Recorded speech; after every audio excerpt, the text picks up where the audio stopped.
Hey there, Paul with Ozark Outdoors and Tactical. Today I want to discuss something with you that I get a lot of questions on, and I really needed to address this in the best way that I know how, and as cleanly and clearly as possible.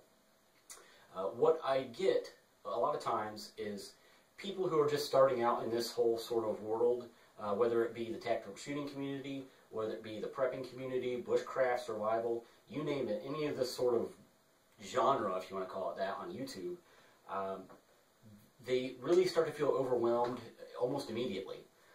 And there's, very good reason for that. There is so much information and knowledge out there that needs to be gained when you're trying to become proficient in any one of these fields. You really do feel like you're way behind the curve on this when you first start off. Now, first and foremost, don't get discouraged, folks. Everybody starts out in the beginning as a novice. They don't really know anything about this kind of thing. And it just takes time. You learn as you go. You learn through trial and error and experience from testing different equipment, using different equipment, to find out what's going to work best for you, what doesn't, and that's just how it is. It's the nature of the beast. And I see that all the time, that these people start out doing this. They tell themselves, okay, yeah, I want to get better with a firearm, or I want to buy a firearm, maybe even never shot before. And they go out to the range, and they can't really place the rounds where they want to, and they get discouraged and like, oh, the heck with this, I'm just going to, I'll put it away, and in theory, I feel better because now I have a gun.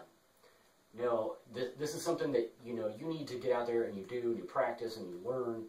If you've got to take classes, you need to do whatever's necessary to get your skill level up to where it needs to be on par to take care of yourself and your family and loved ones.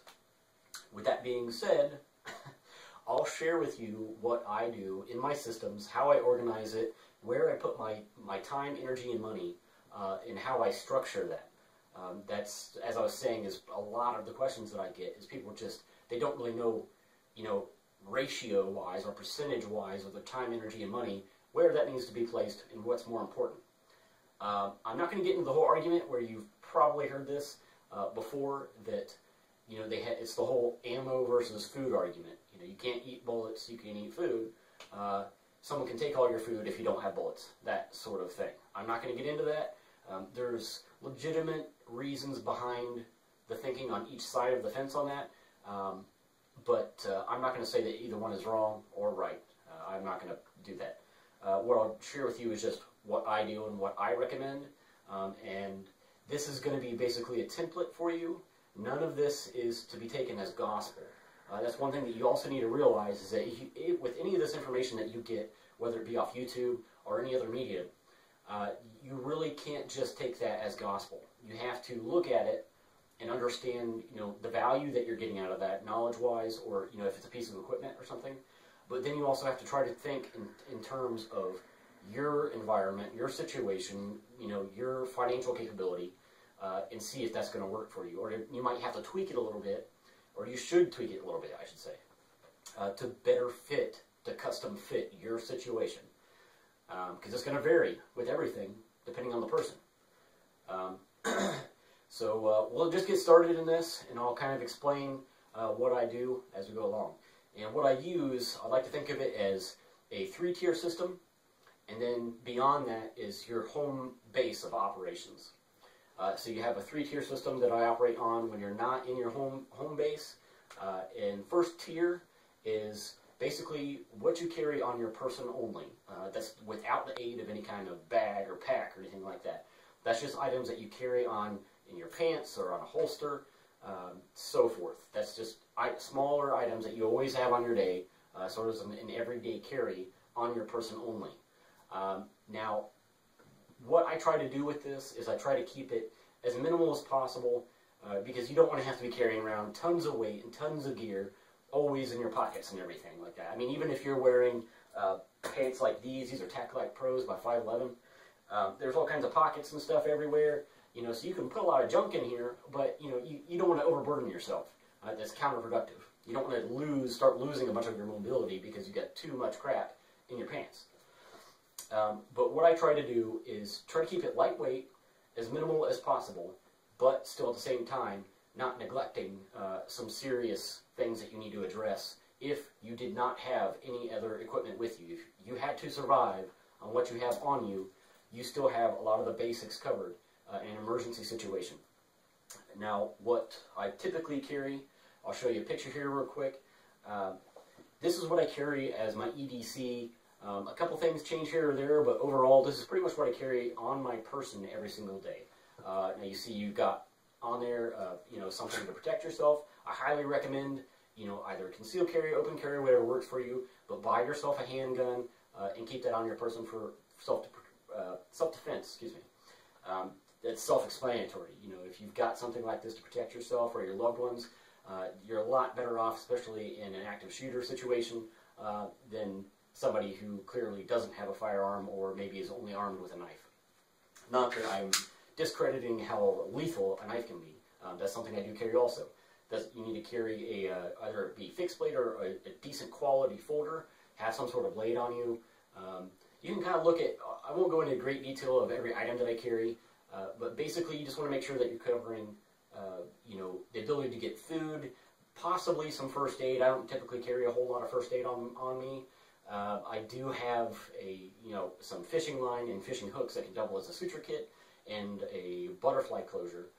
It's in that little green tube. If you want to reference some of my EDC videos, that'll show you in greater detail, item by item, what I do carry and what's in it and why. But you just want to try to make sure that you're covering a little bit of the basics, without overburdening yourself. I've got a small multi-tool.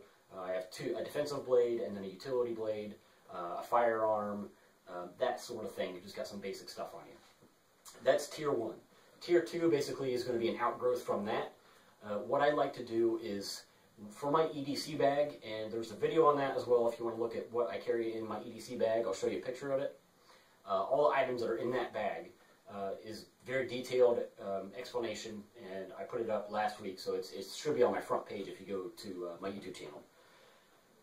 Basically what I do is I try to think, if I am leaving my house, my home base of operation, and I'm going a distance that is farther than what I can sprint without stopping back here to retrieve any kind of equipment that I need to, that's when I bring my EDC bag.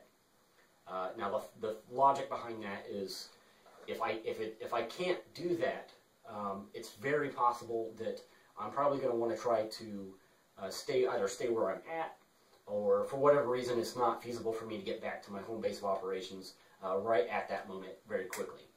So I'm going to need something, a lot more gear with me in order to address any type of situation or problem that I might be faced with, because I can't get back here that quick. If you think about it, that's just going to happen the further distance that you get out from your home base of operations, where you do have everything that you need to address any situation. You're going to need to now have that piece of gear or a compromise to accomplish that task or deal with that task out in the field, because you obviously can't do it when not being here. Now, beyond that, that's tier 2. That's going to have a whole lot more things to address, any kind of first aid or trauma. It's going to have some food rations and water, some other various survival items to protect you and address any other kind of issues that you might have if you can't be back here within, say, a 24-hour period to your home base of operations. That's my tier 2. Tier 3 is going to be beyond that. What that is my bug-out bag or go bag, whatever you like to call it. I'll show you a picture of that. That's going to be even a little bit further. That's going to be something that's going to be prolonged time out in the field. That's going to have a lot more items in it to basically make you self-efficient, or sufficient rather, out in the field for a very long period of time, extended period of time, where if you do have to plug out, or if I know that I'm going several miles, I will take my EDC bag, but I'll also throw my go bag in my truck, just in case, So that's the tier 3, and then the home base of operations, I'll show you a picture of that, is going to be more stuff like this. That's going to be all of your food stock, your water, more first aid, something to provide heat. You already know pretty much what you need for home base operations, as far as, if it's a without rule of law, or if it hits a fan scenario, whatever you want to call it, doomsday scenario, total system failure, that's going to just have all that stuff there. So I hope this made sense to you. If, like I said, if you want to look at any of the type of gear that I use for each one of these tiers, there are videos on my channel that you can go back and you can reference and watch to see what exactly it is that I put in there, what I don't put in there. And this has been kind of an evolution for me for the past about 3 years that I've been doing this. So if you have any kind of questions, don't hesitate to ask. That's one thing about this community that is great, is there's a lot of people out there that are more than willing to answer your questions for you, myself included, because we know what it's like to be starting out and doing this. And trust me, folks, you know, you are 10 times better off, even though you just start out and may not have a whole lot of food, you may not even have a gun yet, you know, any of that kind of stuff. You're 10 times better off because now you're aware of the situation. Your mindset is probably 90% of this, not gear. It's mindset and knowledge. Knowledge is key. That's one piece of advice I will give you is a lot of people when they start out doing this, they put way too much emphasis in the gear. Gear is important, yes. You want to have good quality products, what you're buying, and they got to be really well suited for your environment and the tasks that you're intending to use them for. But a lot of it, honestly, is going back to knowledge. Knowledge is power, folks.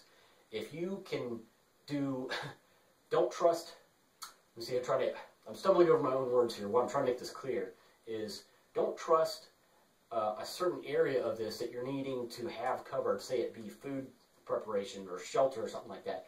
Don't trust that to a piece of equipment, because if that piece of equipment fails or you're disconnected from that piece of equipment and you can no longer retrieve it or utilize it, you're stuck.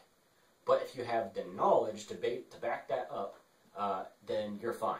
You're fine. And that's why I am a huge believer in bushcraft, because there's a lot of knowledge that has just kind of been lost over the years, that some of the things that you can do out in the field with some bare minimum tools. If you go out there with a steel canteen and a decent sized blade, there's not a whole lot you can't do, folks. You know, so I would highly recommend doing that. And as far as where you need to place your time and energy and money, first, going back to that whole ammo versus food argument, is I would probably recommend get yourself a go bag and then start to outfit that go bag. Now, the reason why I suggest that is because when I first started doing this, I didn't really know where to put my money, where to spend it first, what was more important.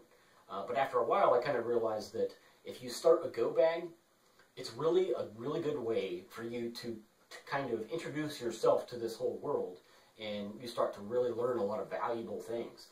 And plus, that's, excuse me, folks, that in turn is going to get you out there using some of this equipment and, you know, developing that knowledge of what works, what doesn't, how to do some of these basic tasks that you might be kind of foreign to you. So that's in itself is very, very important. So I would suggest get yourself a go bag, buy yourself a firearm as soon as you can afford to, go out and shoot it. I know ammo can be expensive, but trust me, it is worth the money to go out there and practice stuff. I mean, as you can see, I shoot all the time. I mean, I'm going through, on average, folks, I mean, even if I'm not teaching a class or doing anything like that, I probably go quite a few hundred rounds a week. And it is pricey. But I'll tell you what, it's worth it. You know, firing different weapons, getting proficient with different weapons. And I mean, this stuff is, you know, you're looking at different calibers here, and different shooting styles at different ranges and stuff like that. But, you know, I'm an accomplished shooter. But you're not looking at, you know, a 1-inch group with all these rounds.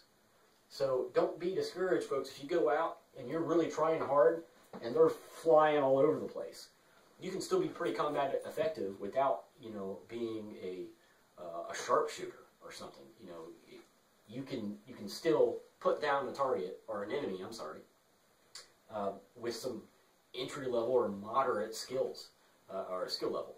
So don't get discouraged. Just go out there and practice it, and it'll come over time.